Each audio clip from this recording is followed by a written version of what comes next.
Good morning, everybody. Let me briefly repeat what we did last time. First, we looked at a specific expression for the longitudinal dielectric function. Right? Remember, we had an expression for the dielectric tensor. Let me write this down again, because we are going to need it again.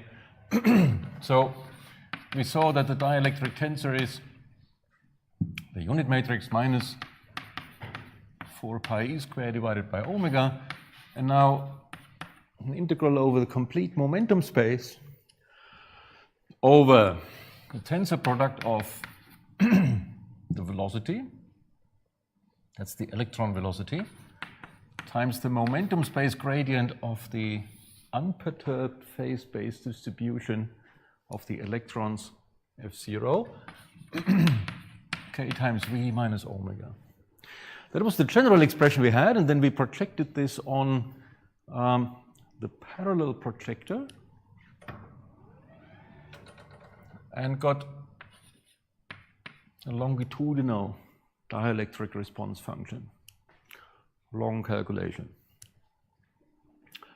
The result was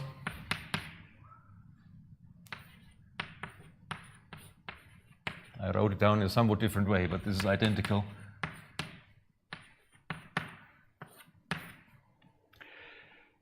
So the expression we had can be brought into the form 1 plus the biwave number squared divided by wave number squared times 1 plus y z of y. I made a number of mistakes while I derived this. So this is the correct formula here. And we can write this expression in different ways, and we are going to do that. But let me also remind you of what this z was here. Z was the plasma dispersion function, which I expressed in terms of the Faddeeva function. And the Faddeeva function, this is given by I over pi integral dt e to the minus t square y minus as a function of z. All right. That goes from minus infinity to plus infinity, so necessarily we are going to run over t equals z. If z is real, then we will get imaginary parts and all kinds of lovely things. So in terms of these functions,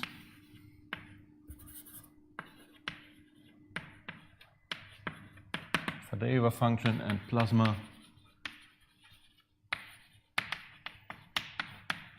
dispersion function, we express the longitudinal dielectricity, and then of course we need to see what we do with it.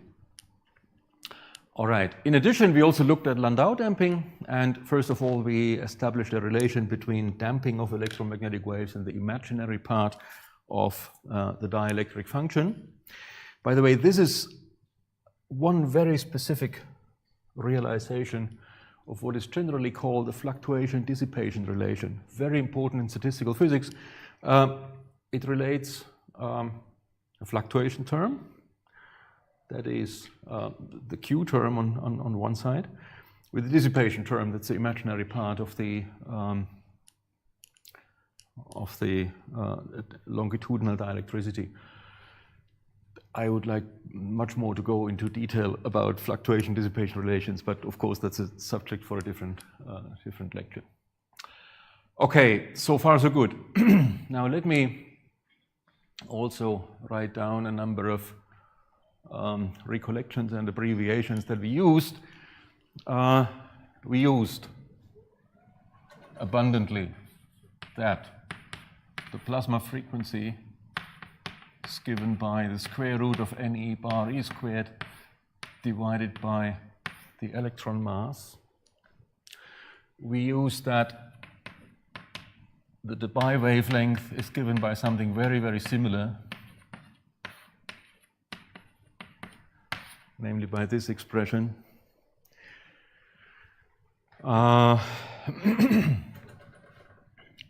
We used a quantity that we call the thermal frequency for good reasons. That was square root 2 times k times sigma divided by me. We used sigma, that was the square root of me kBt.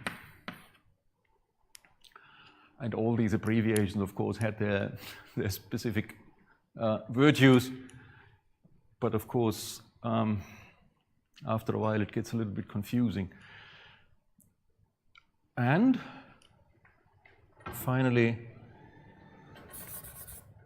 y was given by the ratio of the frequency and the thermal frequency. And we used a number of combinations between these, between these quantities to our unfair advantage. You see, if you, first of all, divide the plasma frequency by the Debye wave number, what you get is the square root of kBt divided by me.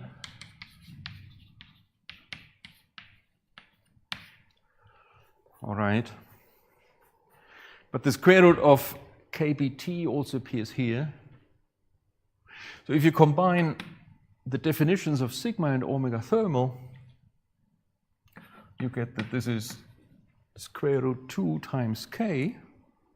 And now what remains is exactly the square root of kBt divided by me.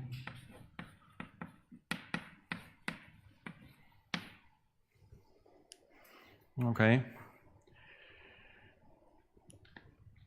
So that I can express this as square root 2 times k omega p divided by kd.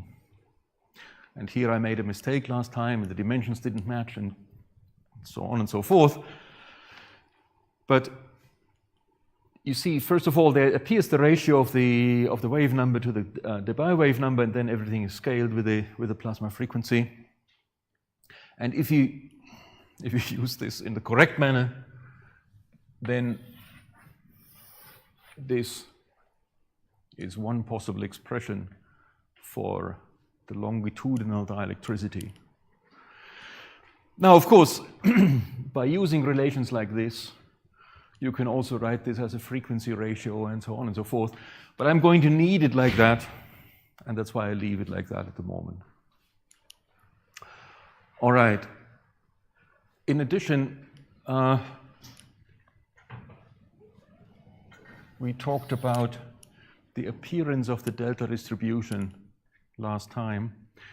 And here I also have to correct an expression that I had written down. So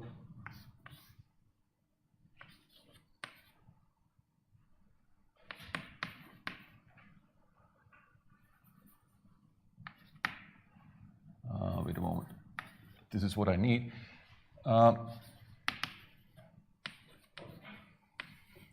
We needed an expression like that, the limit for delta to 0. The limit for delta to 0 for delta divided by y squared plus delta. That was, it still is, pi times the delta distribution of y. That's how I should have written it down, but I didn't. Sorry for that. And the way how I at least try to motivate that was, first of all, you see that for any for any y different from 0, clearly this limit is 0.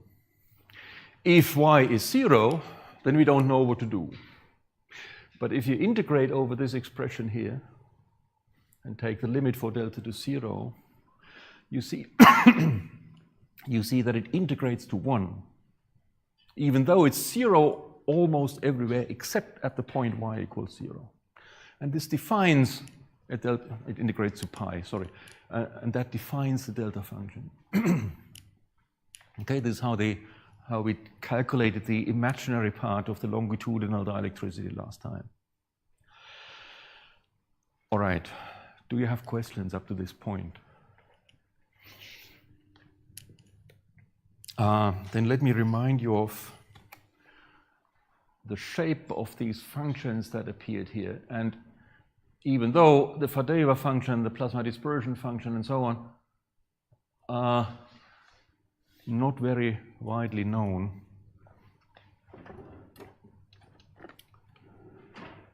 for large parts of the frequency spectrum, they admit very simple approximations. And this is what I wanted to show you here. So again, you see a blue curve that's minus the real part of y times z of y. And that increases like 2y squared for small y. That is, for y less than 1. Here is 1. Okay, so at low frequencies, it just goes like 2y squared, and we are going to use this later. And then for large frequencies, it very quickly goes to 1. And it goes to 1 in a way that we need to have a closer look at, right? Because it's almost 1, but not quite. Okay, the orange curve is the imaginary part. And you see that the imaginary part very quickly dies off for frequencies larger than 1 here. So a dimensionless frequencies y that are larger than than 1, or frequencies that are larger than the thermal frequency. The imaginary part, and we are going to use that as well, that starts rising like square root pi times y. That's the dashed red curve that you see here. Okay, and then what I'm further showing here is that the absolute value of y times z of y is dominated by the imaginary part for low frequencies and by the real part for high frequencies. Okay, and we are going to make use of that and also of this finding here. Here I'm plotting in blue -1 minus y times z of y. Or if you want, I showed you, that should be really, no, it's even correct, yes. I showed you on the other graph that minus y times z of y goes towards 1. And I'm making use of that by subtracting 1 from minus y z of y. And what remains is this, and again you see that's a beautiful power law. Now it's 1 over 2y squared. And you see, if you know these two approximations, right, 1 over 2y squared for high frequencies and 2y squared for low frequencies, and if you know the three of these two approximations, square root 2 times y for the imaginary part, then you get really far. Okay, good. That was approximately where we were. Do you have questions? If not, then let's have a look at the transverse dielectric function. And maybe set this blank here. Okay. So now,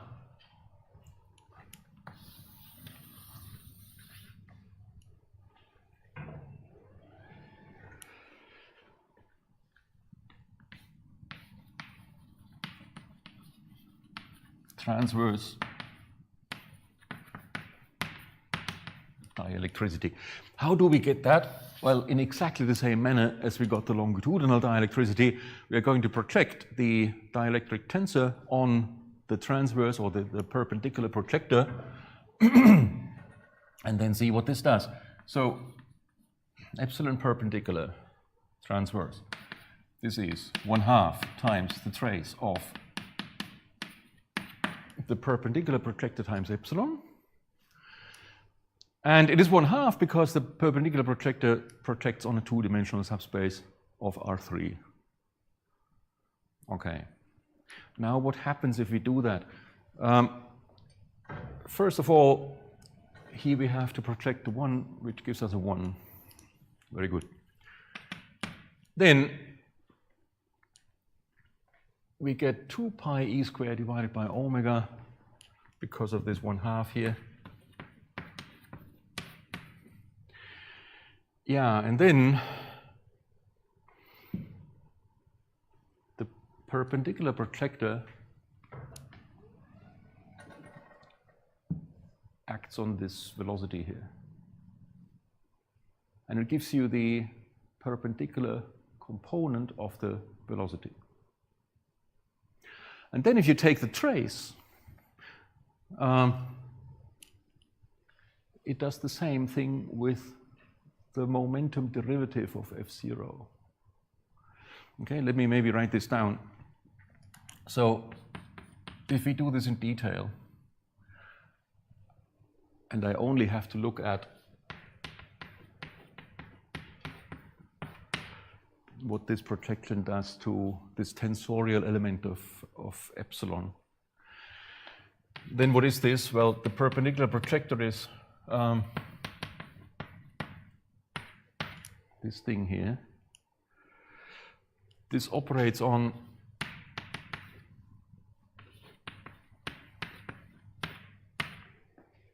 this here.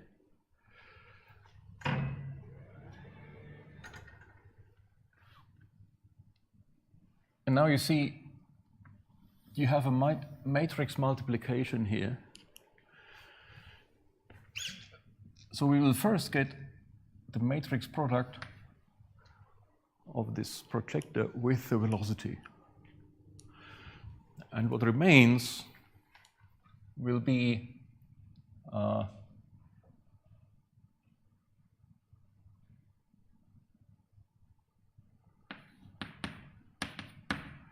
perpendicular velocity. Yes, the perpendicular velocity times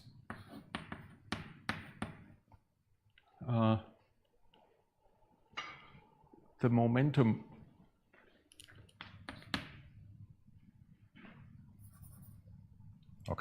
times the momentum gradient of f0. And if I now take the trace, this will result in a scalar product between these two. But of course, the scalar product between the perpendicular component of the velocity and the gradient of the momentum space gradient of f0 will just be the scalar product of v perpendicular times the perpendicular component of this gradient. Right? Because v perpendicular doesn't have any longitudinal components anymore. Okay, so all that remains here is d3p v perpendicular times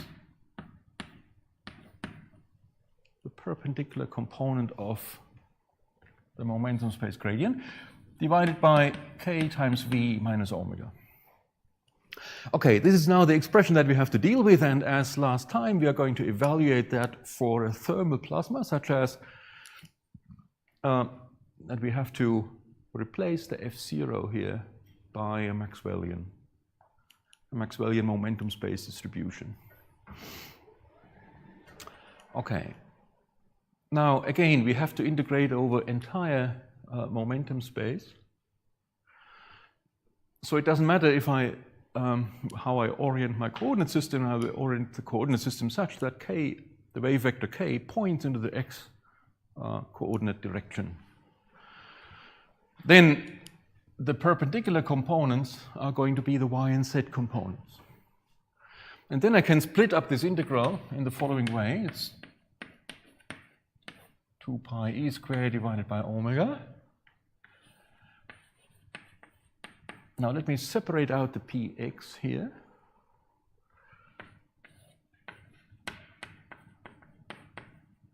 Now I'm writing the scalar product of k times v as k times px divided by me. Right? I'm also replacing the velocity by the momentum component. And then I can integrate over py and pz. Now,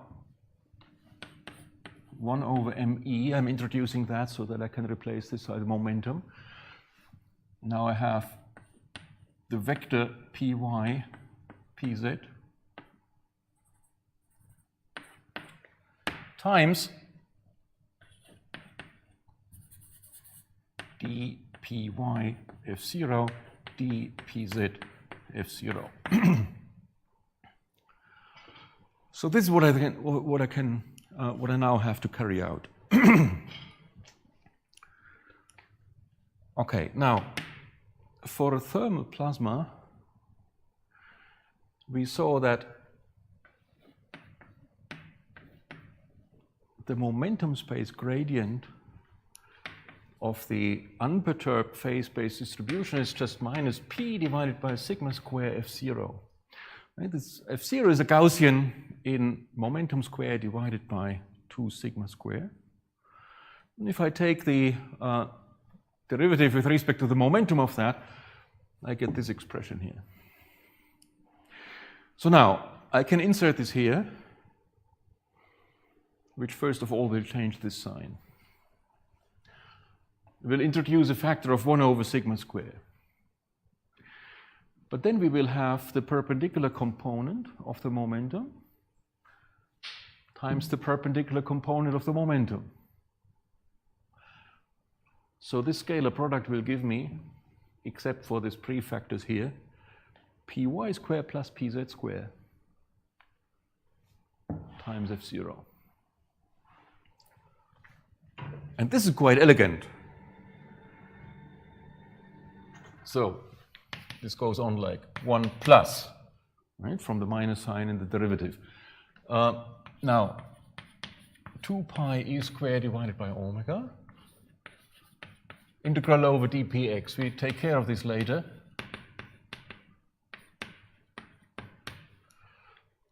Now, this prefactor here, 1 over me. Let me pull this out front here, like the sigma square. Okay. Now what remains is dpy, dpz, py squared plus pz squared times F0. Okay? So far so good. Now, here I have a Gaussian, right? A Maxwellian momentum distribution. And since the individual momentum components are uncorrelated, this Gaussian factorizes into a Gaussian for py and a Gaussian for pz. But the Gaussian has width sigma. So these integrals over py squared and pz squared just return a factor of sigma squared. Right? The py and pz are centralized random variables. So their average is 0. So py squared, pz squared are just the dispersion square, right, of the Gaussian. So this beautiful thing here just returns a 2 times sigma squared from each of the py and pz integrations. But then we have a one-dimensional Gaussian left in px, and this is 1 over square root 2 pi sigma square, or rather Ne bar, the number density, spatial number density of the electrons, divided by square root 2 pi sigma square. Now exponential minus px squared divided by 2 sigma squared, and all the rest is integrated out. Okay, that's convenient. First of all, you see this 2 gives us a 4. This Ne bar gives us the same prefactor as we had it in the Debye wave number and in the plasma frequency. This is something we badly need. The sigma square cancels that. Lovely. So the rest that we have to deal with is actually quite manageable. The sigma square is gone. Then we have an omega over me in the denominator. Then I keep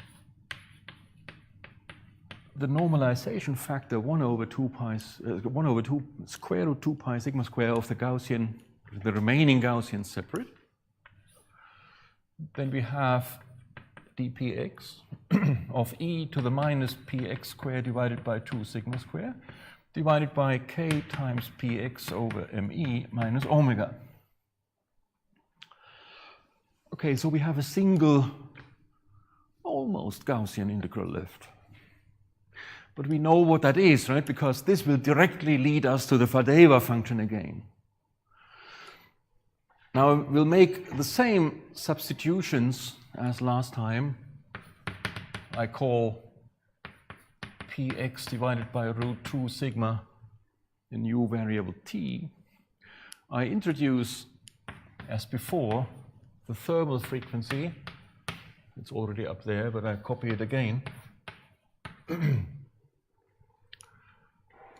And then, if I do that, if I transform variables to those, I get 4 pi ne bar e squared divided by omega me. Then 1 over root 2 pi sigma squared.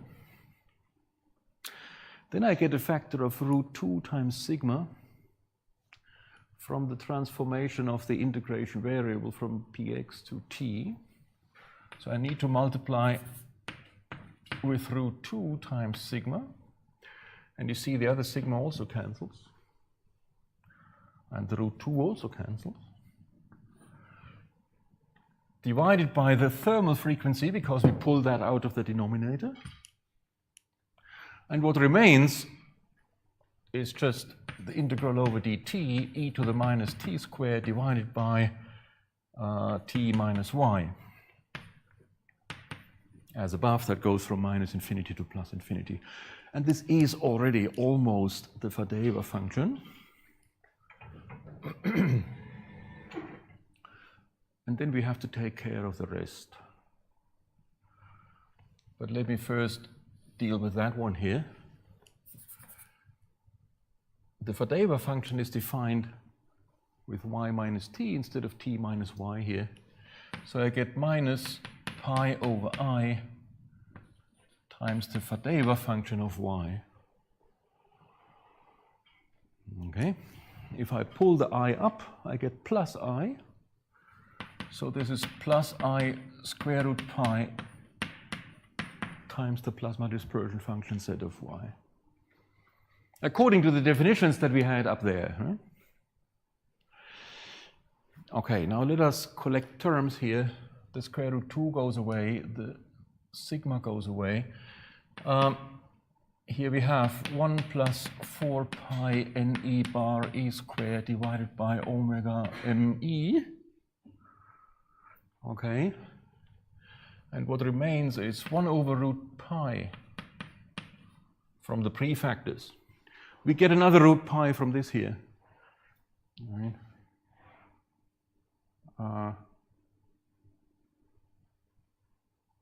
Sorry.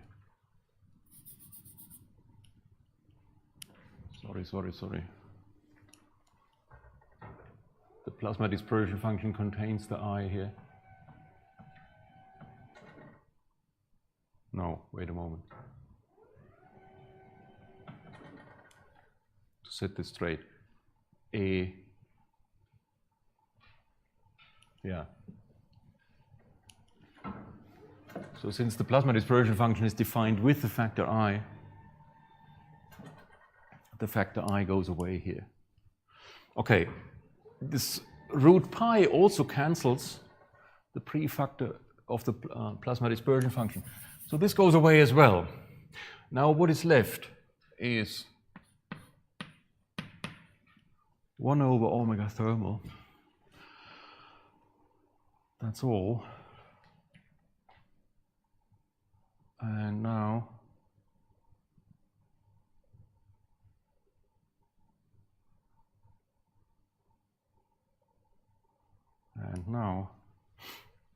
just the plasma dispersion function z of y here. Okay, that's a nice expression, but that's not quite what we wanted yet. So let me use the following expressions now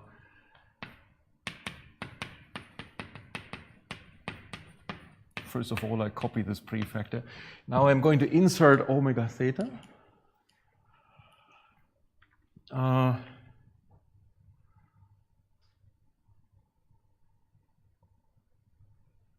Or rather, wait a moment.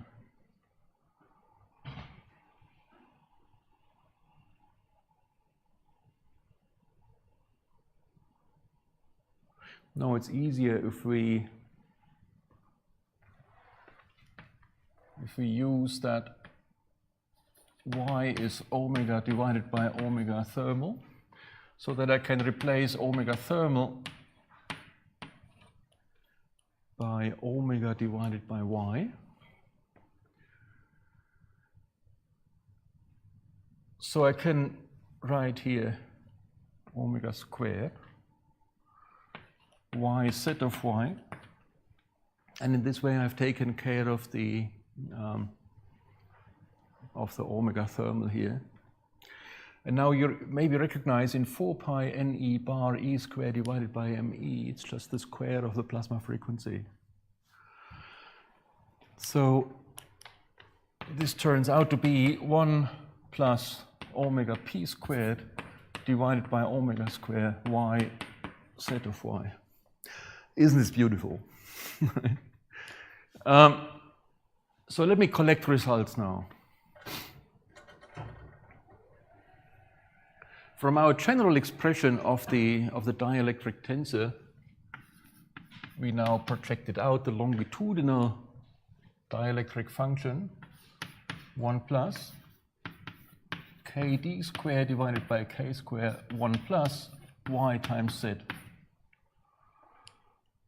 And we isolated the transverse dielectric function as 1 plus omega p squared divided by omega squared y z of y.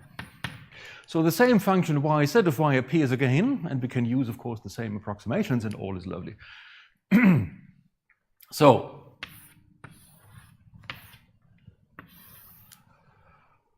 this is quite nice already, but we are not yet done, because now we need to insert these response functions, these dielectric functions, into the dispersion relations that we had, in order to see which combinations of frequency and wave number would be allowed. All right, and we had 2 dispersion relations, one for longitudinal waves and one for transverse waves. And the one for longitudinal waves was epsilon parallel equals 0. Remember how we got there? We set up a propagation equation for the Fourier components of electromagnetic waves in a plasma. And we said this matrix equation that we got from Maxwell's equations can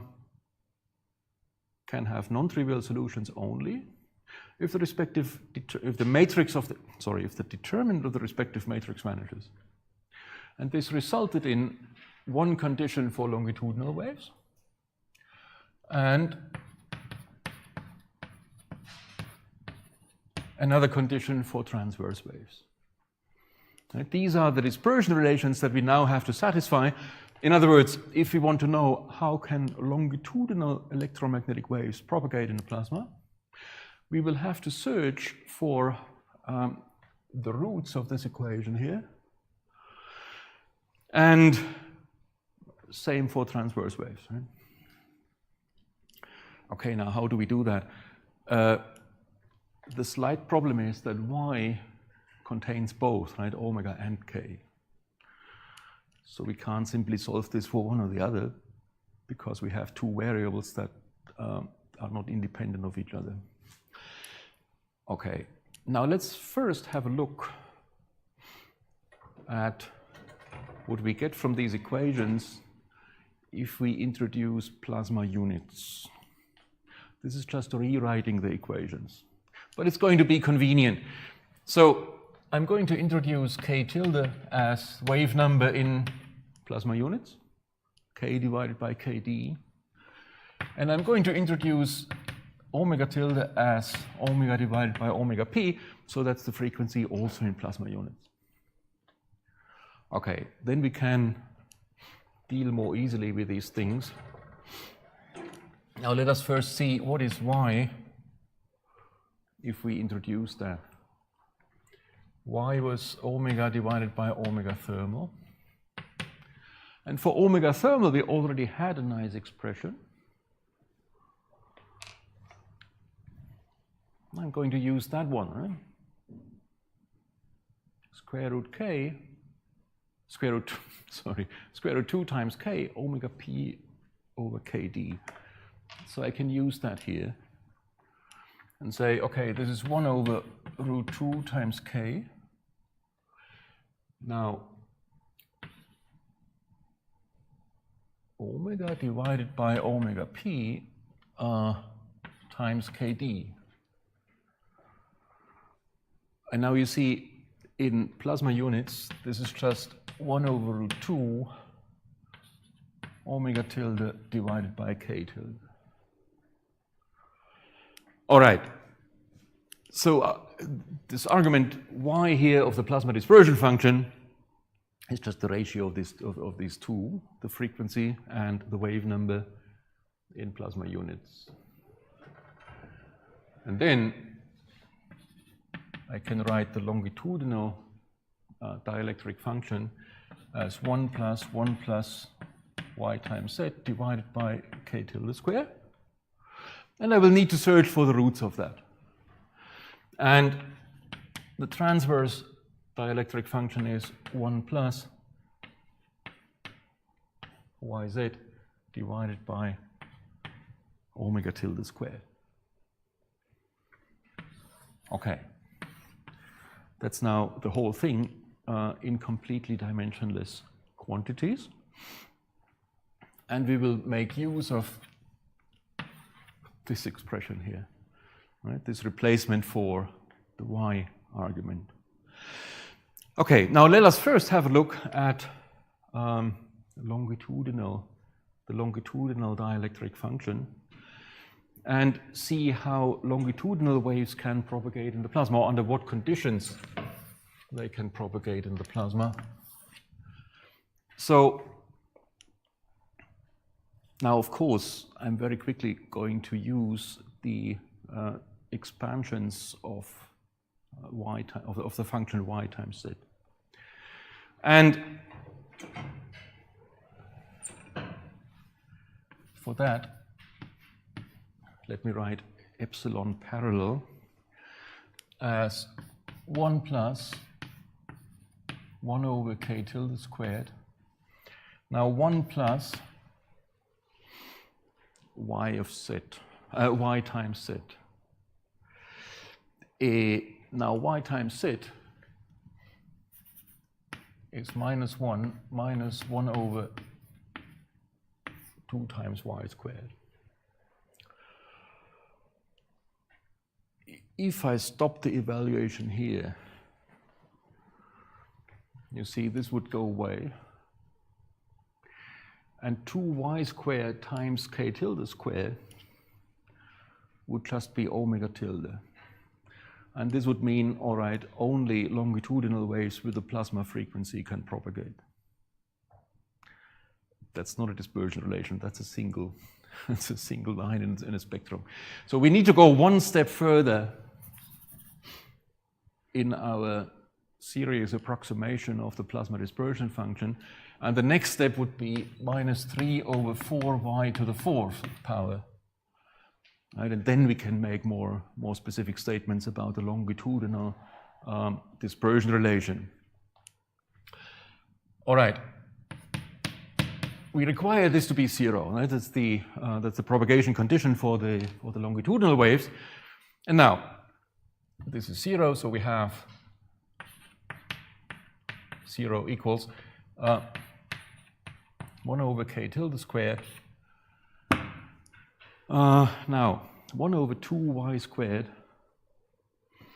but 2y squared is just omega tilde over k tilde squared, so this is k tilde squared, sorry.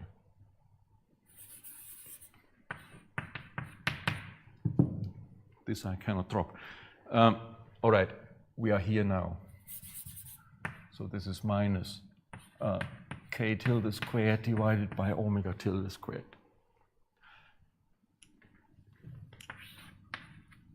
So that's that expression here.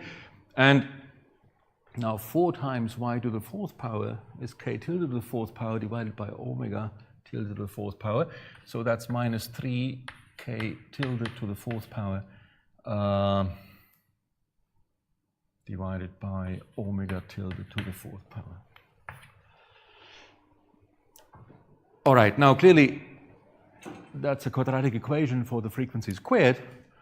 So we get omega tilde to the 4th power.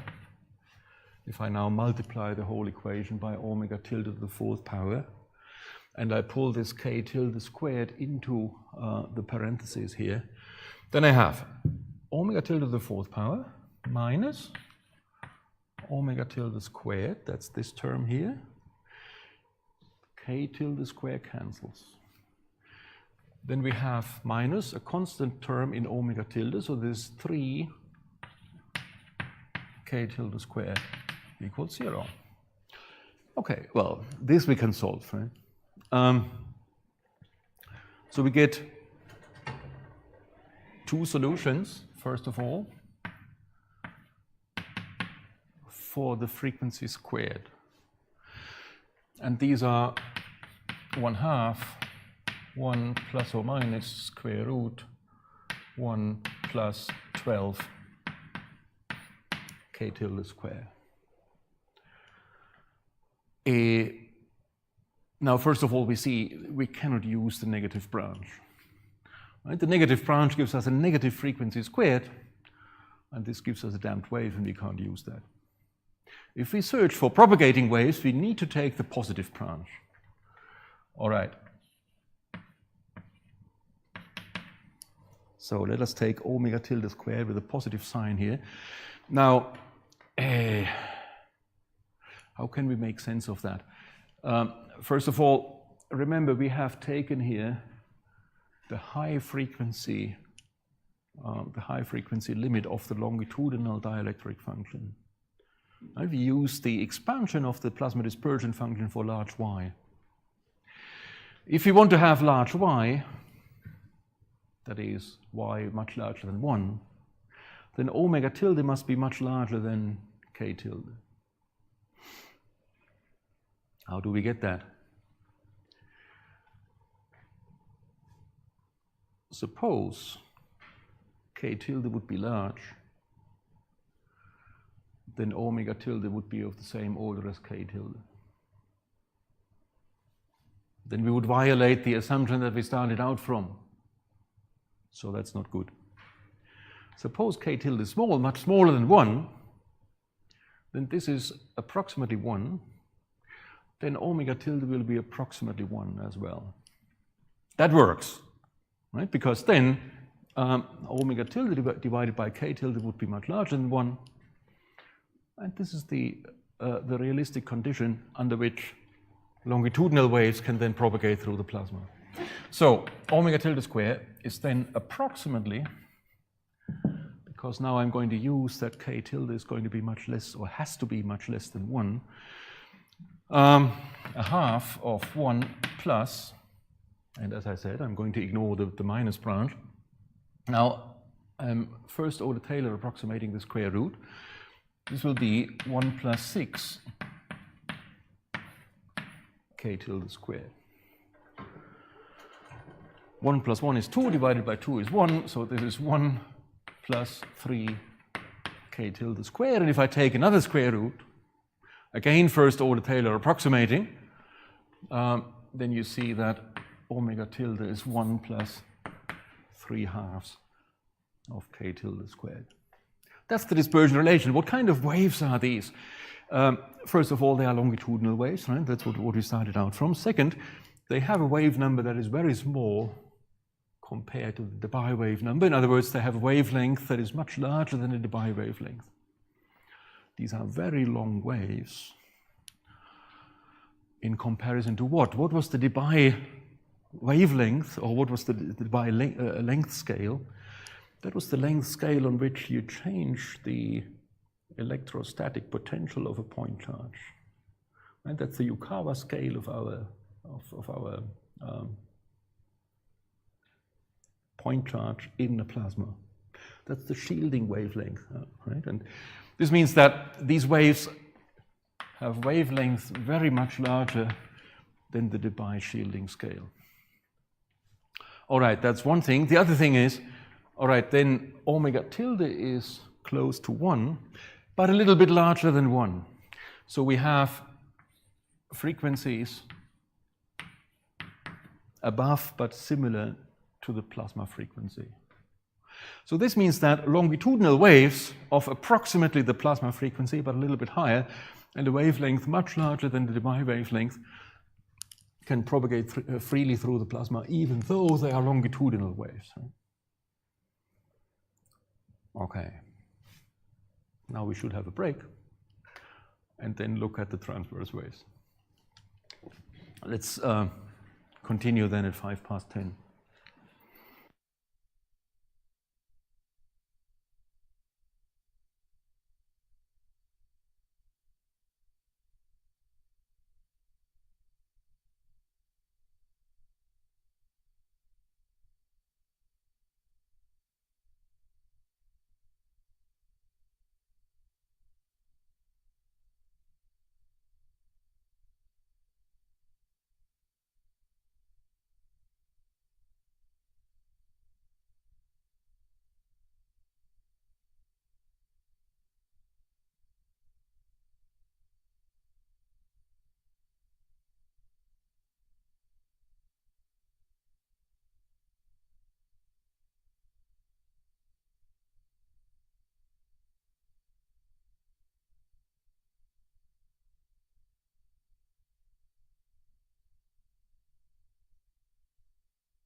right.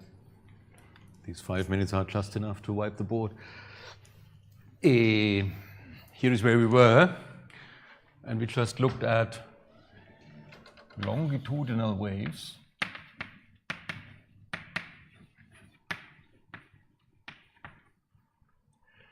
Finding that we get a dispersion relation of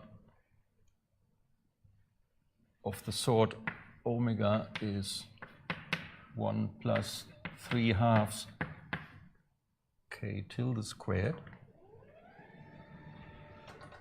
And we saw that this means these are waves with wavelengths much larger than the bi-wavelength and frequencies just above the plasma frequency. All right, now let us have a look at transverse waves, and again in the limit of large frequencies. So in the limit of large y, I should say.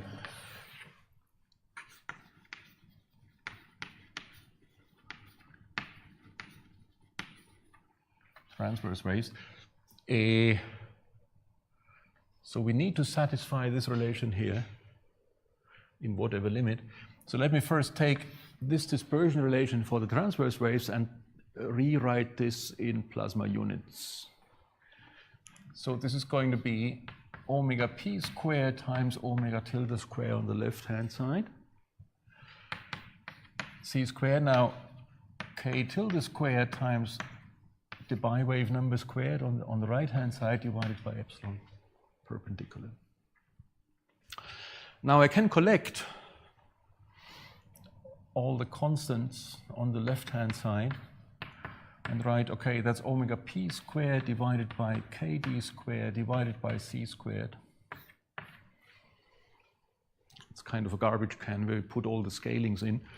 And then we have omega tilde squared is k tilde squared divided by epsilon perpendicular. Now, if you remember omega p squared divided by kd squared, that's a thermal velocity squared. Right? Let me write this down again. Omega p squared divided by kd squared. This was this, no, kbt divided by me. Right? That's the thermal energy divided by the electron mass. That's the average velocity. It's a velocity scale for the electrons. And this I'm going to divide by c squared. Well, that's manifestly dimensionless, and I call this beta squared.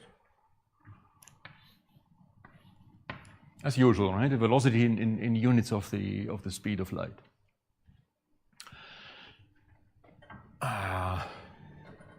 All right.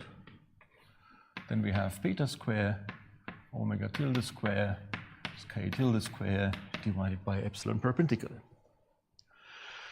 Okay, now I'm going to use again the high frequency limit or the large y limit for the plasma dispersion function. And in that case, I make my life as simple as possible by replacing y times z just by -1.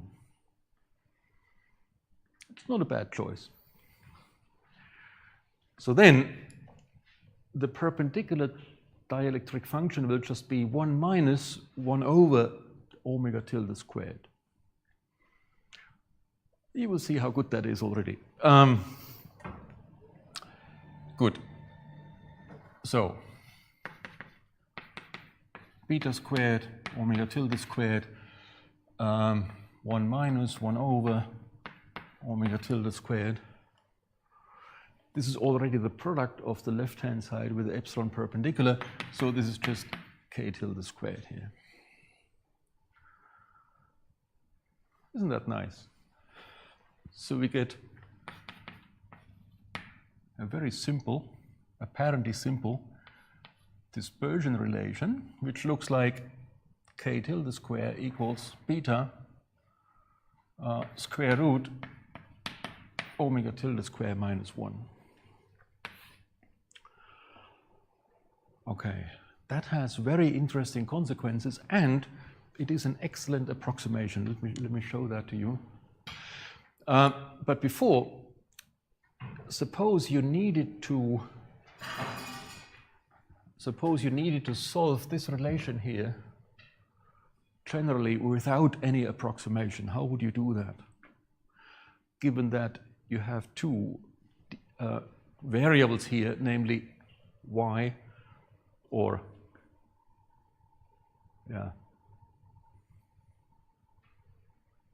in fact, you could write this as a single equation for y only. But if you want to solve it for omega tilde and k tilde, then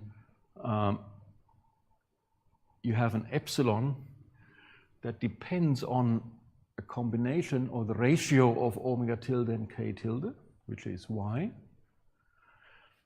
and omega tilde alone. Right? So you have an expression in two different variables that are not independent of each other. Now, you can use this relation here to first of all establish a relation between omega tilde and y. Right? You can calculate omega tilde for any given y. And then you can insert this expression here to find the k tilde that corresponds to a given pair of omega tilde and y values. Right? This is how you can get that. This is what I also did in the notebook here.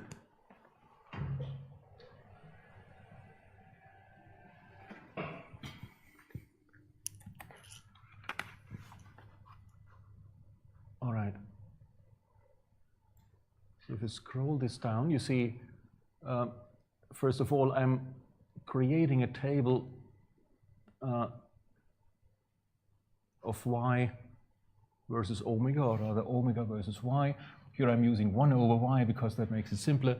And then I'm solving that. And then you find this dispersion relation here. Let me first show that without this approximation.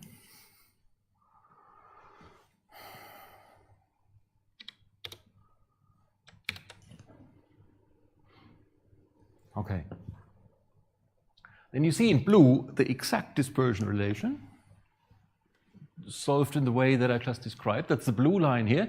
And you see here we are at the plasma frequency. And at the plasma frequency, the propagation condition just breaks down. This corresponds to what I said earlier, that if you have an electromagnetic wave that oscillates too fast for the plasma to respond, then the wave will not be able to propagate.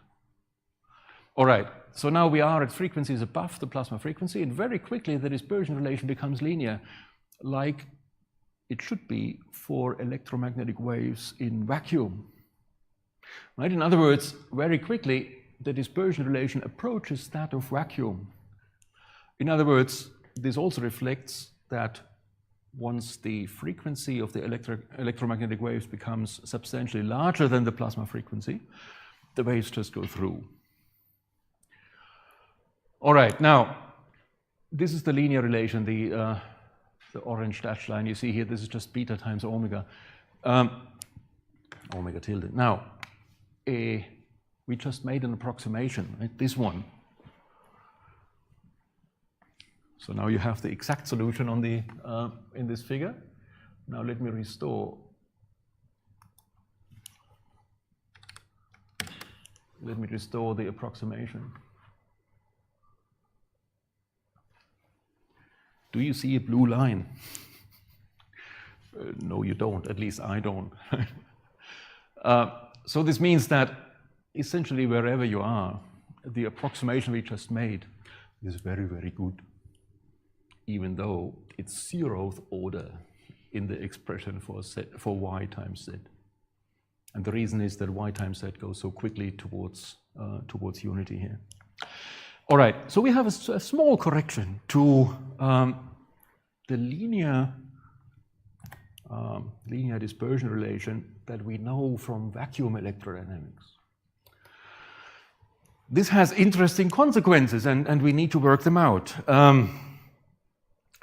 Because that means that transverse electromagnetic waves, those that you usually get in the supermarket, propagate more slowly through a plasma than they propagate through vacuum.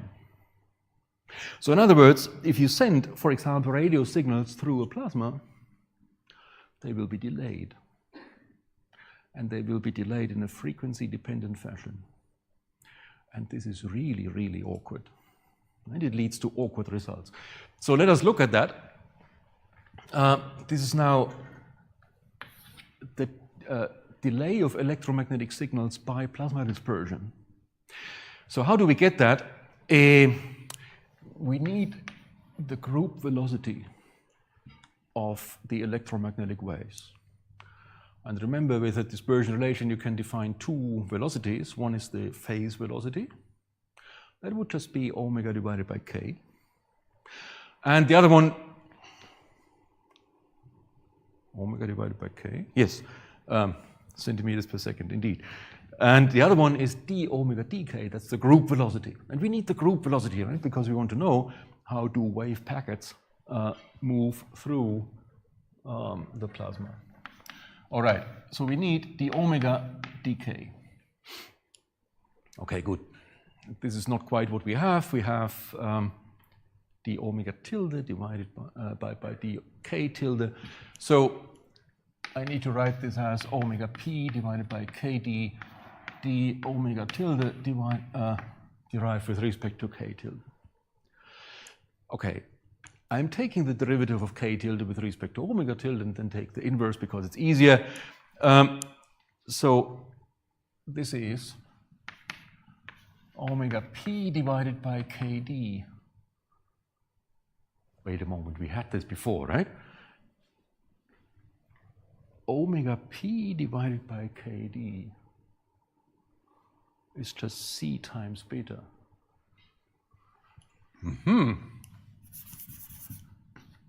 We have the speed of light again, isn't that nice? Okay, c times beta. Now, d omega dk, let's take dk tilde with respect to d omega tilde.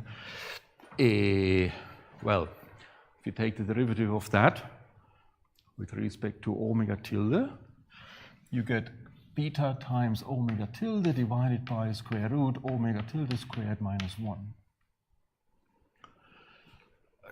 It's not a miracle, right? Good, now we need the inverse of that. And you see the beta cancels. In other words, we don't care how warm the plasma is. Or do we? Is it strange that we don't care how warm the plasma is? Okay, anyway, we need the inverse of that, so the beta goes away. And now we have root omega tilde squared minus 1 divided by omega tilde. Okay, good, but you see, if omega tilde is getting large, in other words, if we are far away from or far above the plasma frequency, then this is a small correction to the speed of the vacuum speed of light, because I can write this as c times the square root of 1 minus 1 over omega tilde squared. Okay, and if I'm far away from the plasma frequency, then this is just the speed of light in vacuum, and yeah, that's what we expect. But the deviation from the plasma frequency, that's the decisive point. What do we do? Well,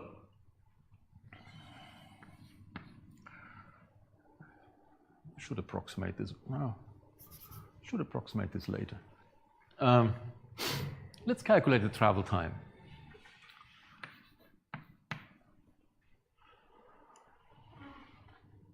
I wanted to make a joke about Deutsche Bahn, but maybe that's inappropriate.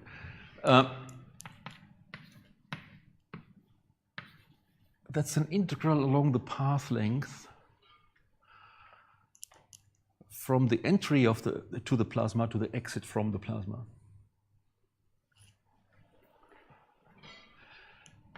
So I will have to divide the path length by the actual group velocity of the signals. So that's c divided by square root 1 minus 1 over omega tilde squared. Okay, now we make the approximation.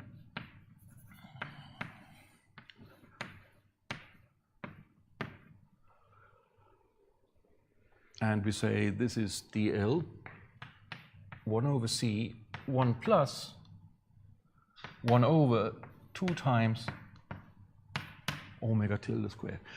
So by taking the inverse, we get the plus instead of the minus, and by taking the square root, we get the factor of a half. Okay, but the integral over dl divided by c, that's the vacuum propagation time. Let's call this delta t0, and the rest is the delay.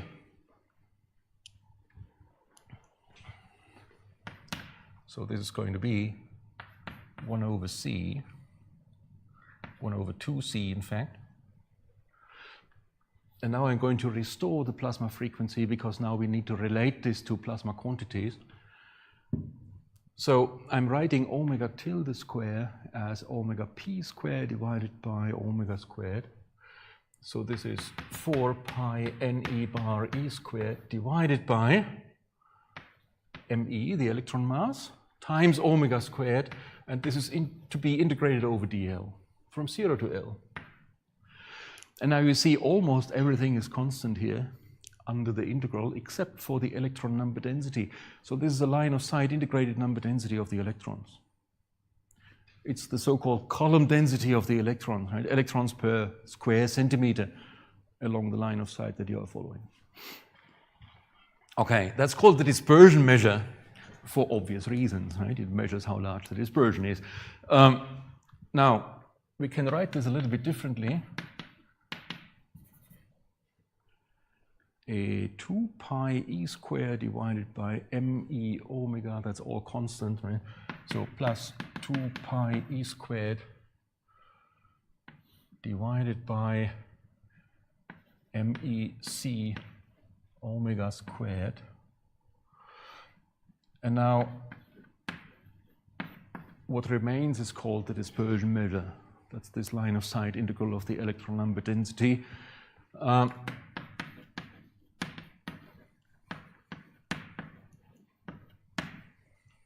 That's the usual astrophysicist's fate, right? Since you can't travel there and look, you only see what you get in projection. All right. But you see, there's a prefactor, there's this dispersion measure. But the delay goes like omega squared, 1 over omega squared. So the higher the frequency is, the less is the delay. But if you compare high frequency to low frequency signals, they will be time delayed with respect to each other. So the whole signal, if you mix different frequencies, will be stretched. Right? It will be dispersed, and hence the name. Okay, now let us briefly have a look at the orders of magnitude here. Maybe you recognize E squared divided by MEC squared. That's the classical electron radius. We almost have that here.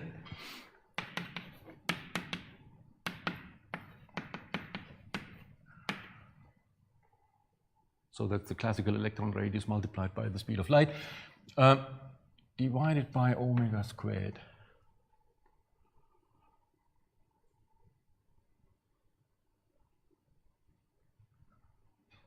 Is that correct what I'm doing here? All right. And then we have the dispersion measure.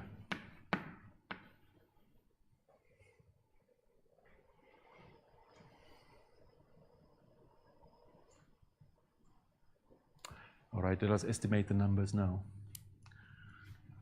How do we do that? Let's say we have a mean electron number density of 1 per cubic centimeter.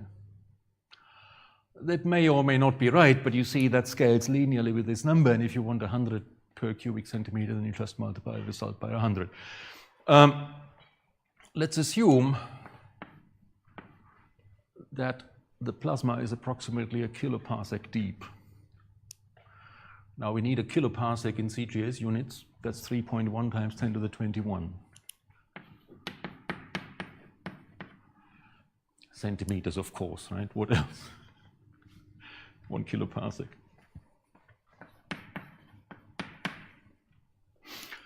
The classical electron radius is 3 times 10 to the minus 13.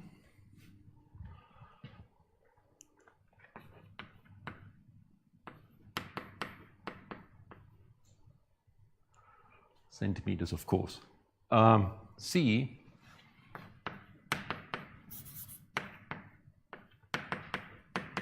three times 10 to the 10. Okay, now we need to say what kind of signal we want. Let's take a megahertz. A megahertz signal, megahertz radio signal. So let's say, okay, omega is about a megahertz or 10 to the 6 in CGS units.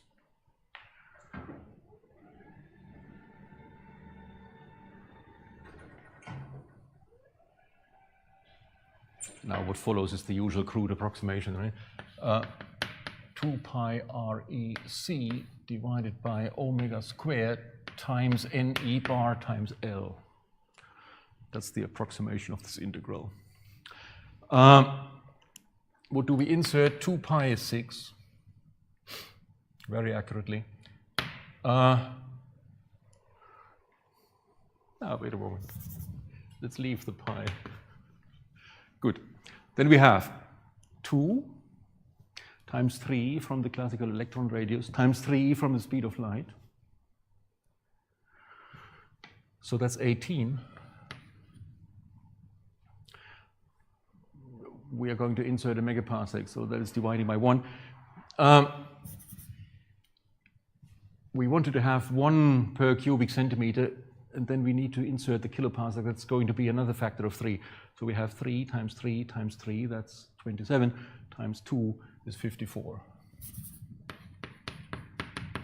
Unfortunately, not 42, but of course you can choose numbers as you like. So these are the prefactors now. Now we just need the exponents. The exponents are 10 to the minus 13 from the classical electron radius, plus 10 from the speed of light, minus 12 from the megahertz frequency, plus 21 from the kiloparsec. So what is this? The negatives are minus 25. The positive is plus 31. So that's 6, right?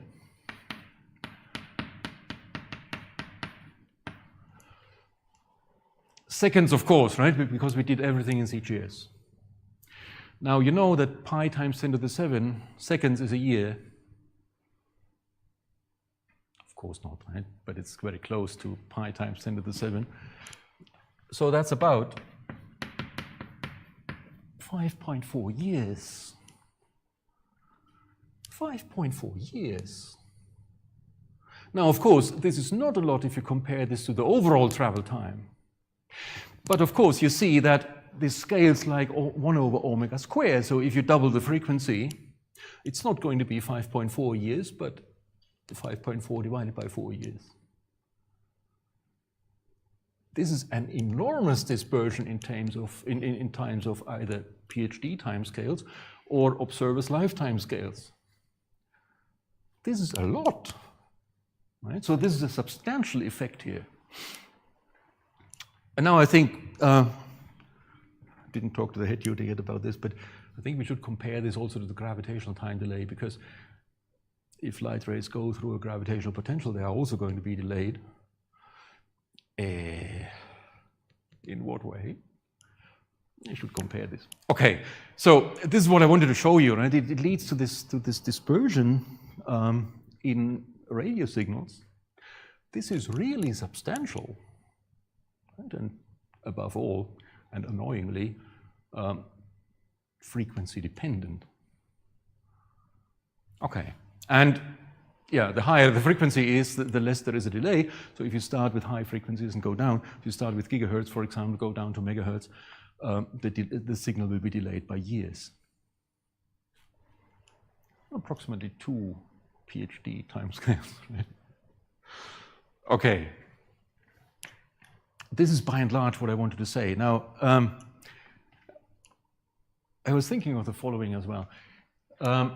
Suppose you have a situation in which you have to take into account that your plasma does not just consist of electrons, but also of ions. Now suppose they have the same temperature. They do not have to have the same temperature because, of course, the thermal equilibration depends on the collisions between electrons and ions. But suppose they have the same temperature, then what? Then the plasma frequency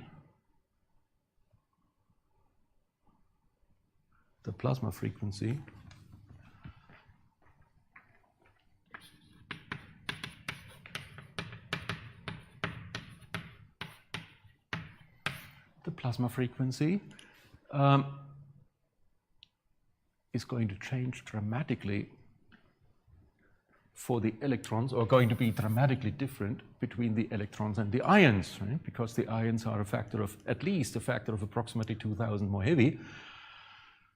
And this means that the plasma frequency for the ions is substantially smaller than the plasma frequency for the electrons.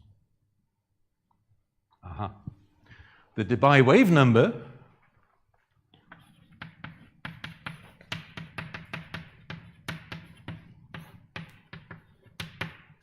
however will be the same, right, if the ions and the electrons have the same temperature.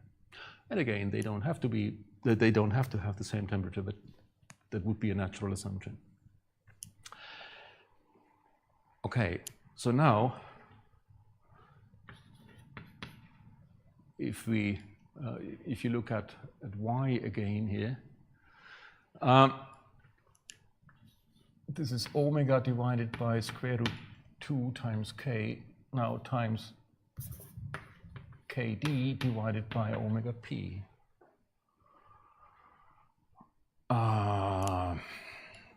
So if you fix omega and k for any given wave,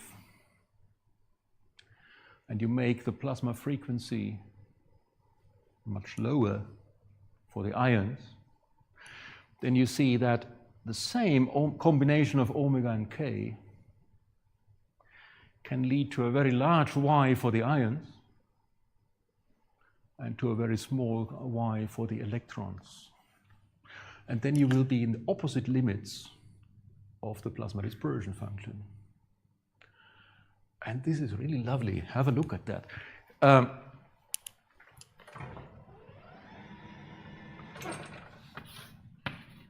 So let's have a look again at the longitudinal dielectric function, just because this gives a pretty result.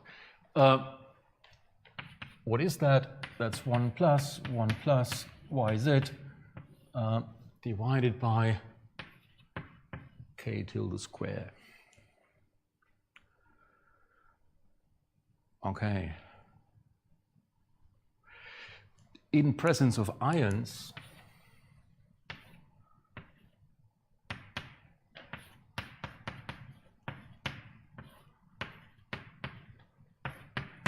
this will change to this expression. Why is that so? Because you now have a dielectric tensor in which you have to take into account that you need to integrate over complete momentum space a contribution to the phase-space density from the ions and the contribution to the phase-space density from the electrons. So the parts, in addition to the one here, will just add up. And they will just add up as long as we can make a linear assumption, as everywhere, right? We are within linear response theory here. Okay, now, k tilde is the wave number k divided by the Debye wave number, but the Debye wave number will not take any notice whether you deal with electrons or with ions. Okay, so we have the same k tilde square here for the electrons and for the ions, but the y will be different. Right? And we can have a situation in which you are at low y for the electrons and at high y for the ions. Aha. Now that's interesting. Look, approximately. Then for the electrons, we may be in the low frequency limit, right? If we just place ourselves between the two plasma frequencies, right? Then we are in the low frequency limit for the electrons. And then 1 plus yz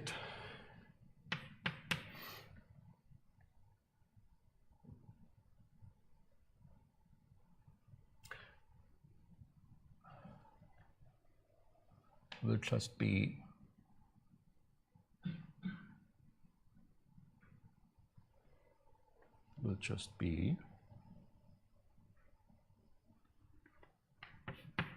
not sure I have to go to first order, second order, but in any case, you saw previously, right, that for low y, yz can be approximated by 2y squared.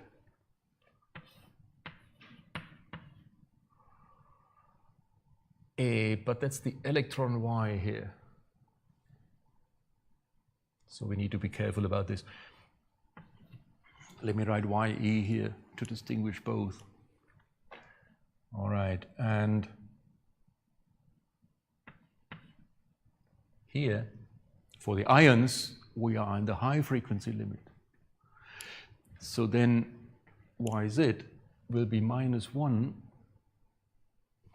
Then it's gone. That's too crude of an approximation. -1 minus 1 over 2y squared. So then this will be -1 over 2y squared k tilde squared.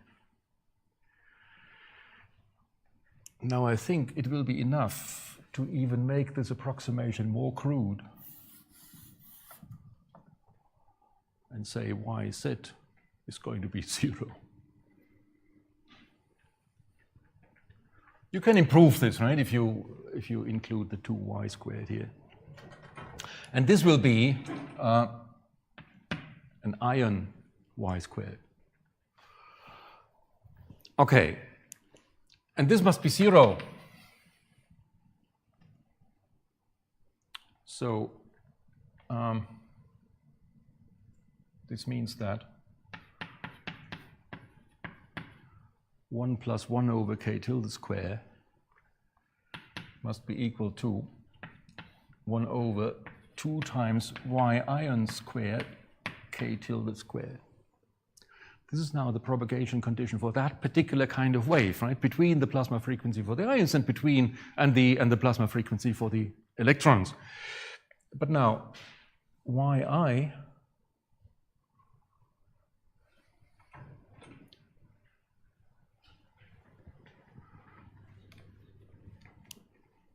will just be omega tilde in ion plasma units divided by √2 times k tilde. So 2yi squared will just be omega tilde squared, right?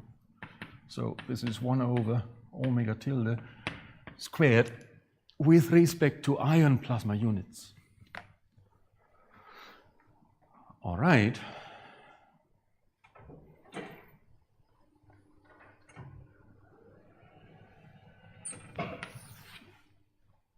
So now we need to reinstall units here. So that's going to be, let's first write it like this. Omega ion tilde squared is now just be the inverse of that. So that's going to be k tilde squared divided by 1 plus k tilde squared. Okay.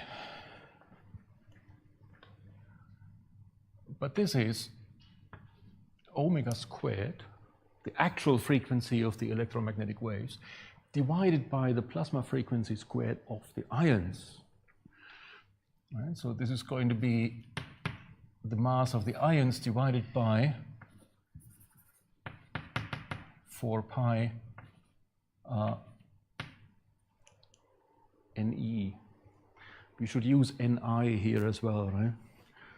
In order to have the plasma units for the ions. Let me write E square here. strictly speaking, we should use Z square E square if we take the charge number of the ions into account. But nonetheless, that's the inverse of the plasma frequency for the ions, equals k tilde square divided by 1 plus k tilde square.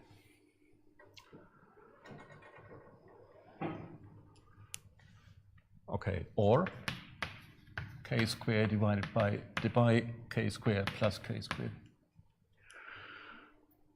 All right, so let me finally write the dispersion relation as omega p is omega pi, square root of this quantity inverse here, times k divided by square root kd squared plus k squared. All right, now if you have to do with wavelengths that are very much smaller, with wavelengths that are very much larger than the Debye wavelength. So wavelengths that are very much larger than the microscopic plasma scale. Then the Debye wave number will be very much smaller than the Debye wave number.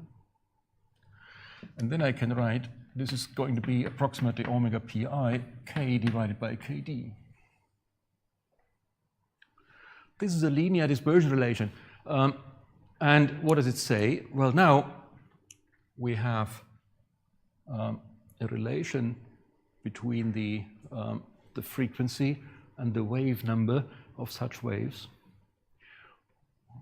That first of all reminds of sound waves, right? Because it's a linear relation here. And then the sound speed here is set by the inertia of the ions, but the whole waves are driven by the response of the plasma to the electrons. Right? So this is a wave in the plasma that is driven by the electron displacement due to the incoming electromagnetic wave. But the response of the plasma here is set by the much lower plasma frequency of the ions. So it's driven by the mobility of the electrons, but slowed down by the inertia of the ions. These are called, waves of that type are called ion acoustic waves. All right, this is also something I wanted to show you. Now you can go on and on to find different branches and different solutions for wave-like perturbations of the plasma. Right? What we have studied now are just a few limiting cases. Right? We have looked at the high frequency limit for longitudinal and transverse waves and identified interesting propagation modes. But we have also looked at the collective modes, right? Ion electron collective modes. And you see, okay, new wave patterns occur, right? If you take into account that the plasma, in fact, is a mixture and not a gas from a single species, and so on and so forth. Right? Interestingly, you could also ask, are these waves here dissipated? Right? For the electrons, we are in the low frequency regime. There, the imaginary part of the dielectric function is appreciable. What is it? We saw that the imaginary part of epsilon longitudinal that was given by square root pi times y. And this is now the low frequency limit, so this is the y of the electrons. That's going to be the imaginary part, and this, of course, will give rise to dissipation again. If we got substantial dissipation here, then, of course, the waves wouldn't live long, and then the ion acoustic mode would die out. But we are in the low frequency limit, right? Our condition was that YE is small, so the dispersion is also small. Right? So, in fact, they do exist for a rather long time, right? Because the damping is small. Okay. And very many others. For example, you could now look at whether you can reproduce from the dielectric function the shielding behavior of the plasma itself, which you can, and so on and so forth. There's a rich variety of waves that you can have in a simple thermal non-magnetic plasma made of two components. Suppose you have three. Suppose you have two species of ions, which you always have. Right? You have at least hydrogen and helium, because the Big Bang gave them to you. There are others as well. Right? So you have rich mixtures of different types of ions plus electrons. You get a zoo of plasma waves there. And some of them dissipate and some of them and so on. Good, now, let me add one more thing. Remember what we started out from if we did, once we started into linear response theory. We decomposed the electron phase space distribution into a perturbation and linearized in the perturbation. So the wave numbers k and the frequencies omega here are frequencies of the plasma fluctuations. Okay? These are frequencies of plasma waves. How can I speak of frequencies of electromagnetic waves? That's what I kept mixing all the time, right? Without any one of you protesting. But of course, that's a subtlety. We started by analyzing plasma waves.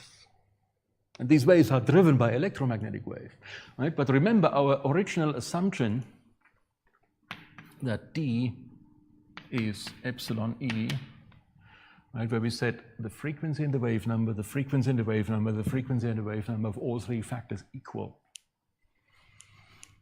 We are doing linear response theory in Fourier space.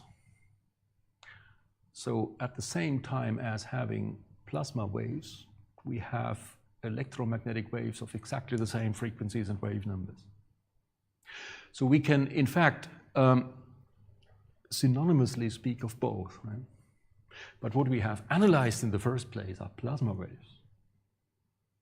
What we have studied in the propagation condition are electromagnetic waves propagating through the plasma. Same thing, right? But the essential step occurred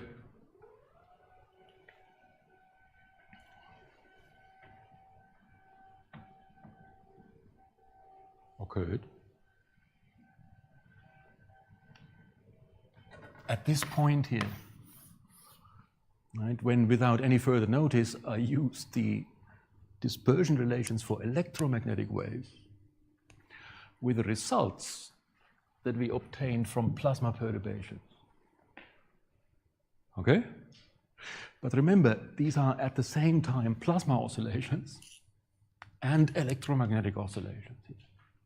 And this is also one reason why this final result here,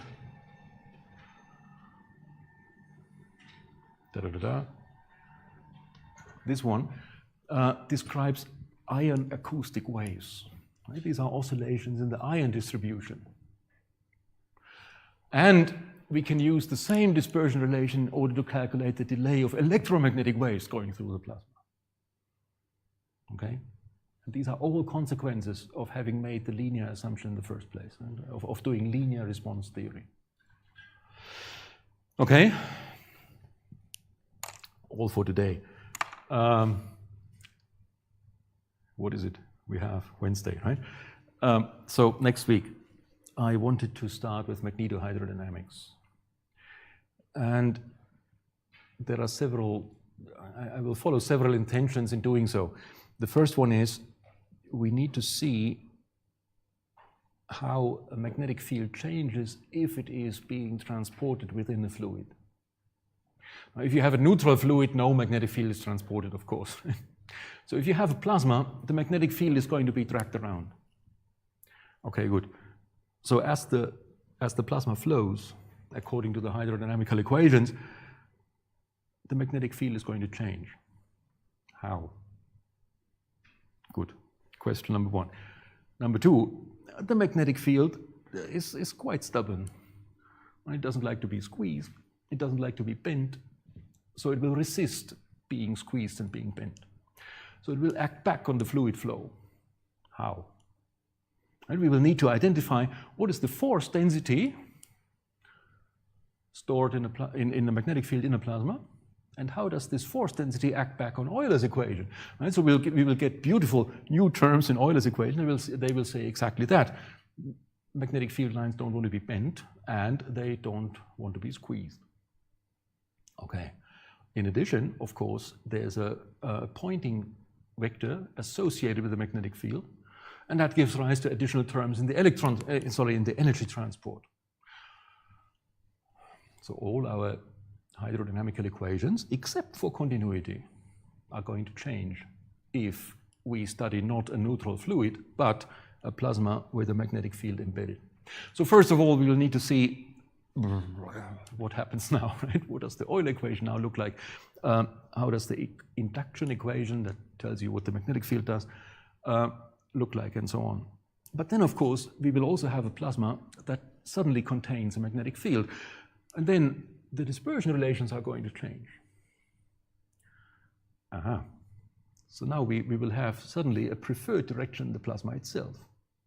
And then the electrons will like to go around in this way.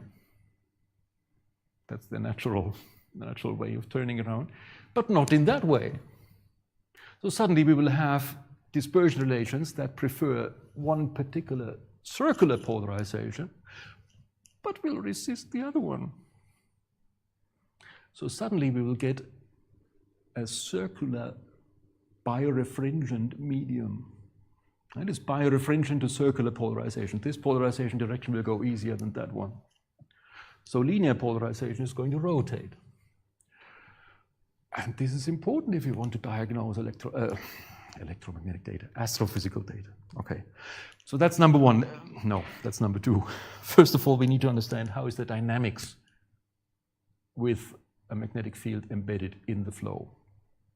Second is we will have to see what does that do, what does the magnetic field in the plasma do to the dispersion relations? How do electromagnetic waves propagate through a magnetized plasma? Number three is we will have to study sound waves, because the energy density stored in the magnetic field is a pressure contribution, and sound waves are pressure waves. So suddenly you have a pressure contribution that has a direction, right? So suddenly you will have sound waves that go fast in that direction, but slow in that direction. Suddenly you will have sound waves that propagate in this direction, but whose phase goes along in that direction. And so on and so forth, right? You will have a spectacularly rich spectrum of sound waves in a magnetized plasma. And this is what we want to look at. Okay, that's on the menu for next week. We will start with the magnetohydrodynamical equations on Monday and then go into dispersion relations for the electromagnetic waves, and then we see how far we get before Christmas. Beautiful stuff. Thank you.